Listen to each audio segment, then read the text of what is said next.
Double live in the basement. Fuck yeah. Oh, there we go. All right, shall we begin? We shall begin. Oh, my face has disappeared. Too bad.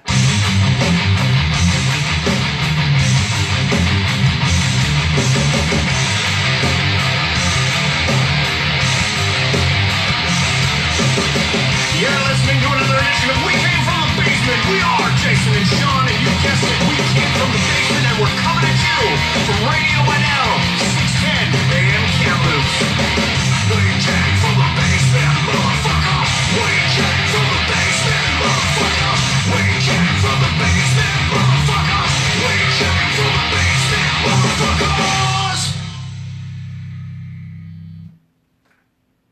Well? We definitely came from the basement because here we are once again in the basement. Is anything happening on the screen? Oh, of course not. Like we said, we definitely came from the basement. There we go. Fantastic. Welcome. Using a new program, so it's a little unnerving right now. Oh yeah, it's brand new. Trusting something we've never tried before.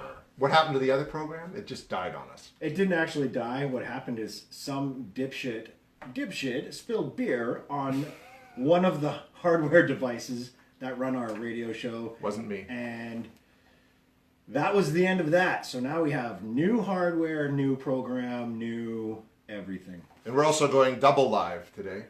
Double live. Double live. We're on Instagram Live at We Came From the Basement. And we're going Facebook Live at We Came From the Basement. To Facebook. Mm-hmm. And you gave me a spit guard. I did, because every time I have to clean that off at the end of the day, it's just a microphone. You don't have to suck it. No, I'm just kidding. Oh, inappropriate. Anyways, talking about that. But that's the segue into our first conversation tonight.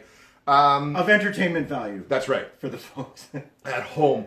People are going to hate us in a minute, but that's okay. Okay, because it's kind of happening all over the world right now anyways. The song, Oh Baby It's Cold Outside. Christmas classic, was a #1 Billboard hit in 1939. A beloved Christmas song has now been deemed inappropriate and a testament to date rape, basically. And never mind that it's a loving couple singing the song, right? And all they're really doing in the song is coming up with excuses not to go outside so they can stay inside and spend some time together. They're both being flirty and coy, but no. The politically correct left has jumped on board and said, no, you can't. You can't. And the CBC's banned it. Other radio stations aren't playing it. Should we play it? That should have been our outro. I almost want to. Other radio stations don't want to play it just because they don't want to have to deal with the bullshit of having to deal with it. So we came up with a list. And we thought, well, we're on this topic because it's become a McCarthy... A list. We've hit McCarthyism again, right? Like, it's a witch hunt against anything that can be remotely offensive at all. So while you're at it, let's just hit a bunch of other Christmas Before we classics. even get started, we're not remotely offensive. We are directly offensive. That's right. And we don't care. We aim at the subject matter that we think is totally 100% Number one! Yes. I saw a mommy kissing Santa Claus, subjecting minors to softcore porn. That's right. That's bullshit. Cut it out! Stop it right now. Do you need glasses? I do. I can't read that far away. I know. I'm old, man. Number 2. The Christmas song. The Christmas song. Open fire, pollution, folks dressed up like Eskimos, cultural inappropriation. Right? Trudeau should dress up for that one. He should. I double dog dare you, Trudeau. And number 3. Holly Jolly Christmas. Kiss her once for me. Unwanted advances. That's right. Just like, oh baby, it's cold outside. Oh, this is one of my favorites. Coming up. Number 4. White Christmas. Racist. Yes. What about all the other colors? Right. Well,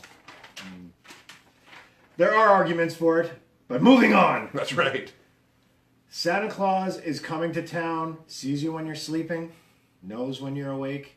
Peeping Tom, much. Stalker, much. Quite a bit. Yep. Well, he's a total CIA spook, that Santa Claus. Most wonderful time of the year. Everyone telling you to be of good cheer. Forced to hide depression. As someone who deals with depression, I relate. And are offended. Quite offended. Number 7, Rudolph the Red-Nosed Reindeer. Bullying. Hardcore bullying. Bullying. This is something we're supposed to be getting rid of, people. That's right. We have a pink shirt campaign about all this. Off the radios. No more cartoons. Away we go. At all. It's beginning to look a lot like Christmas. Forced gender-specific gift. Dolls for Janice and Jen, and boots and pistols. Guns! For Barney and Ben. Scared me. Sorry. Oh, yeah. Well, Santa Baby, Oh boy. Gold Digger, Totally. Blackmail. Blackmail. Come on. Stop it. If you want to be offended, there's a song, Big time. Frosty the Snowman. It's sexist because he's not a snow woman. right? And we don't care if you argue with us. No, basementreviews@gmail.com. Send your hate there. Do you hear what I hear? I do not. Blatant disregard for the hearing impaired. It's not even funny. How dare you laugh? That's right. We're going to be there because the headphones are too loud. Or at least I will be. Have yourself a merry little Christmas. Make the Yuletide gay. Wow. Just wow. Just wow. Number 13, Jingle Bell Rock. Giddy up, Jingle Horse. Pick up your feet. Straight up animal abuse. And I suddenly have the urge to watch the original Lethal Weapon. Yep. Do me people too. still hate Mel Gibson? I don't. I never did. Never did. Mistletoe and holly. Hear that, Mel? You have a place on our show. Please come hang out with us in the basement. I'm not familiar with this song. Mistletoe and holly. Overeating. Folks stealing a kiss or two. How did this song ever see the light of day? You can't steal kisses. Man. Not today. Oh, Winter Wonderland. Parson Brown demanding they get married. That's forced partnership, if you ask me. Oh, hardcore. It's like, what is that? What's that? Is it the Mormons that do that too? For the one person watching, you are entertained. Thank you. I'll be home for Christmas. Not if you're homeless. That's just insensitive. All right, Chuck? Nope.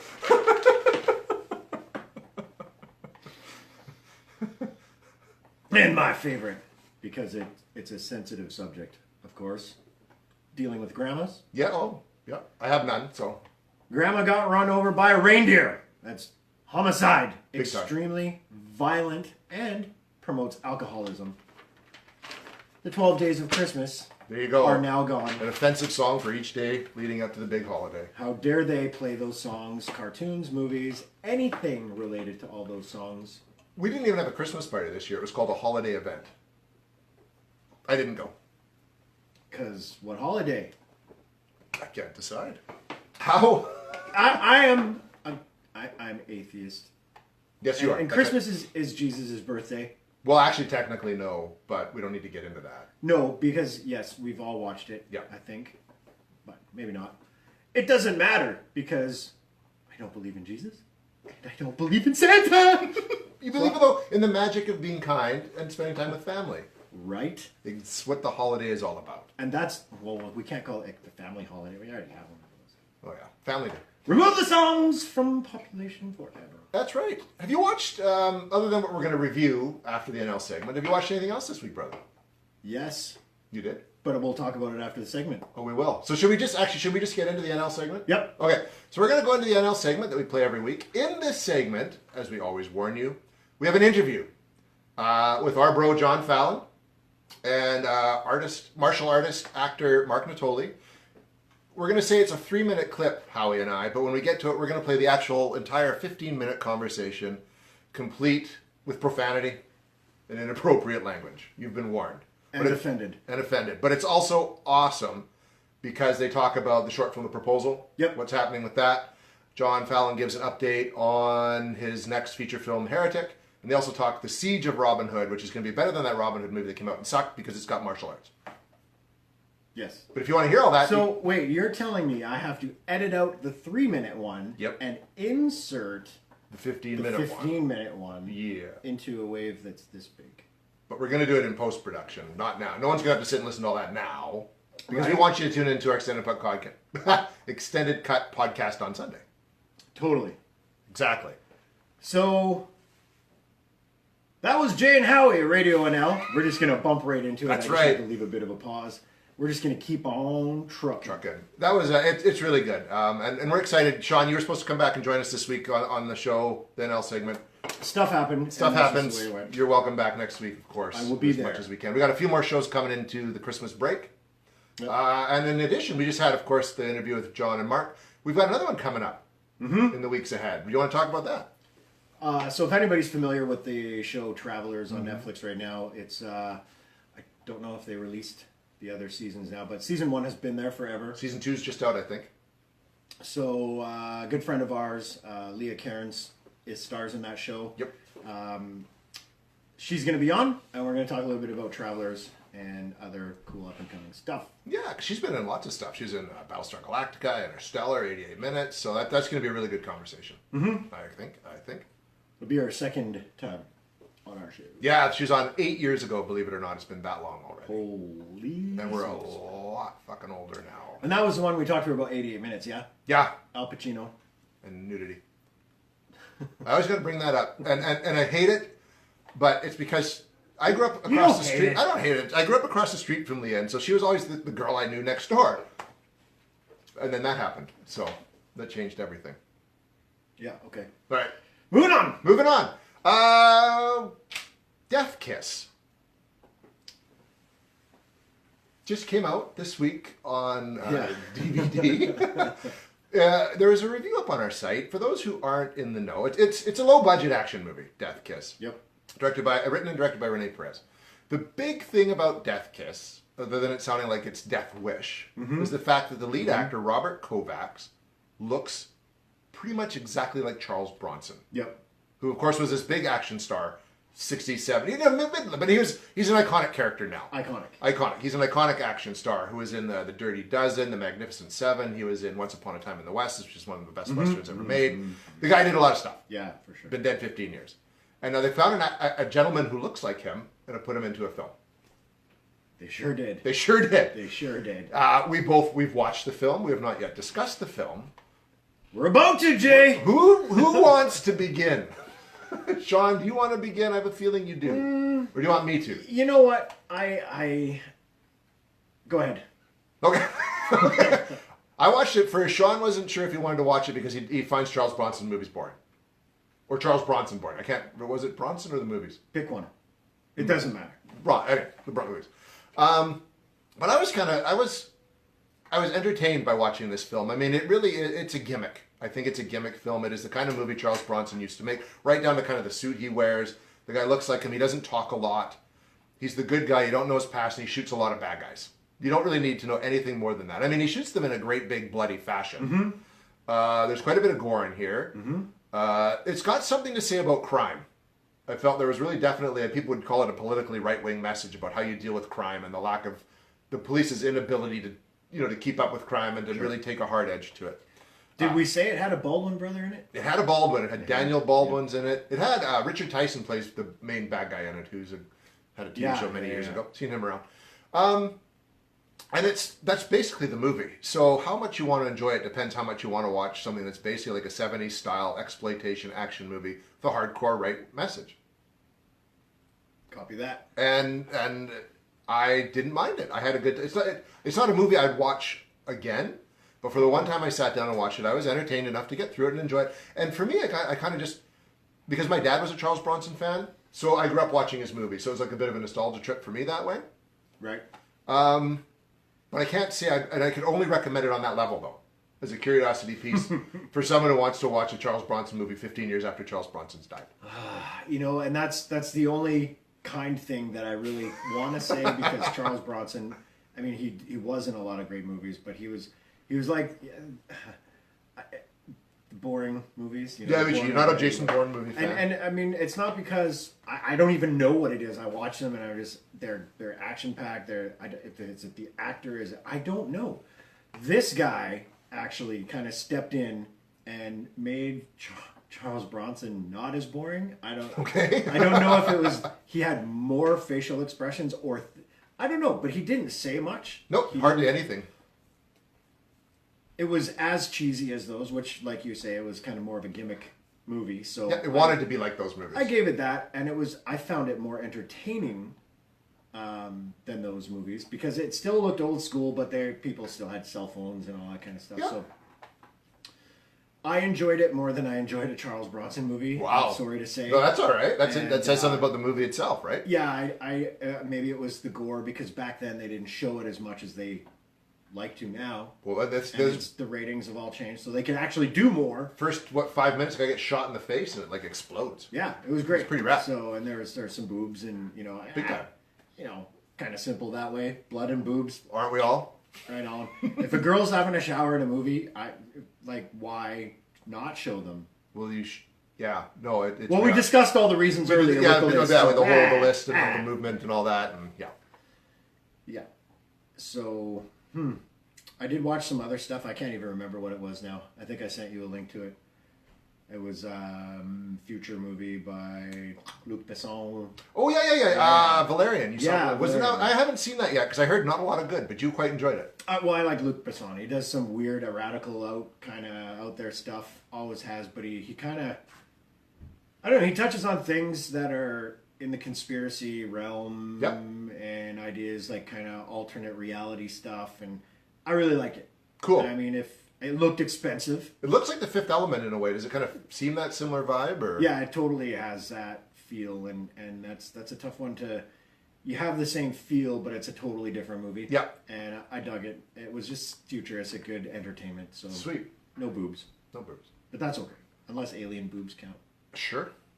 They didn't have. They it. work for Yeah, Kirk, yeah. but I watched. The only other thing I watched in the last little bit is. Do you remember the '80s, of course, and the 3D craze in the '80s when stuff really came at you? Yep. There was like Space Hunter, Jaws 3D, and then the third one that I just watched, Metal Storm. The Destruction of Jared Sim. And It was a VHS copy. wow, VHS looks really shitty on So- a really big 55-inch high-quality television. you actually had a VCR to play it. No. Ooh. So it was a digital rendering Of a an VHS. analog VHS tape. Yeah. I can see that going sideways. It went very sideways. I had a hard time. People are fuzzy. You know what I mean? The 3D of it had happened. You can see where the effect would have happened. So I'll try it like, but it was really blurry. Hopefully they were wearing their 3D glasses. I hope so. But you know what got me is that's all this movie was. Like it was just like the people drove around. There's a little bit of fighting. A couple things got thrown at the camera. That's it. And I remember being it's one of those childhood movies that you watch and remember with fondness. So I'm like, yeah, I gotta sit and watch, and kind of like crickets. You know what I mean? Like when you Yeah, sit there, man. yeah, man. It was just. I could go back and watch Jaws 3D over and over again. I love it. Even Space Hunter has its charm. This was a total dud. It's a kind of a cool thing too when you say it like that. It's when color TV came out, everybody's like, "Whoa, how could it possibly get any more real?" It's like being there. Oh, yeah. But we're starting to enter finally the whole 3D like actual goggles and all that kind of stuff is starting to get more popular and virtual reality kind of stuff. Yeah, like yeah, that. the VR games So, and things. I mean, how far? I mean, we had a black and white TV when I was a kid, and then we got a color one and 2 channels, and we're like, "Oh my god, it's so real!" But now with a 55-inch TV and 5.1, 6.1, 7.1 surround sound. Oh, it's just awesome. yeah, so we're spoiled, and that's why we do this. That's right. Got to weed out the shit. There's been a lot of it. Do I read the review or do we wait for that? Save that one for next week. It's up to you. It's pretty wordy for me. I did not read the whole thing. You handed me a piece of paper that had words on it. I was like, holy fuck. You forget. That's why we took turns reading the list. That was a big list. It was a big list. All right. Well, you know what? No, I will. This review was sent to us. We'll just say it was sent to us.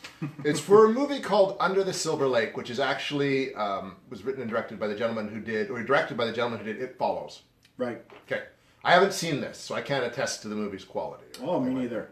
I would like to now after this review came because I read it. Now, I thought, and I'm going to attempt this, that it's far more entertaining, not just me reading it, but reading it like Christopher Walken. Mm-hmm. Right? Or we're playing around with Arnold. Arnold Like would work Arnold too. was greatest in the world. Yeah. So anyways, I'm going to attempt this. When Christopher Walken tunes in, I apologize in advance. Under the Silver Lake is a movie. This is a good movie as the people move around and do not stand still. What makes it really good is that it has talking and sound as well. Under the Silver Lake has famous people that act in it called movie stars. Andrew Garfield is a movie star and he acts in it. He gets paid some money to do this, so he is good. Riley Keough and someone called Topher Grace also act in this movie, but I don't think they are stars yet. They probably didn't get as much money as Andrew, and they have to buy their own lunch. Sam is another person that acts in the movie. She moves quite a bit and does some talking as well. You can tell Sam is clever because the people who made the movie decide, I see, okay. Oh, it's a run-on I sentence. know. The whole thing is a big Sam is run-on another sentence. person that acts in the movie. She moves quite a bit and does some talking as well. You can tell Sam is clever because the people who made the movie decided it was a good idea. For some reason, she has forgotten her purpose. I think maybe she left it on the train coming to work. I would have expected the people who made this movie, talkie film, to have kept a pair of spare purposes in the swimming pool just in case. Bad planning. Yeah. The people doing the acting do some swimming in the apartment pool and see another lady who's also an actor having a swim. Sadly, she's alone and not swimming with Sam's purpose. After that, the acting woman disappears, just like the missing purposes. The people doing the rest of the acting think this is strange and decide to make a film about it. Whereas, lots of things might have happened. She could have got cold and wrapped up in the warm blanket and then gone home. She might have twisted her ankle and gone to the hospital or even drowned in the pool. And a dead corpse is being held down on the suction of the pool cleaner.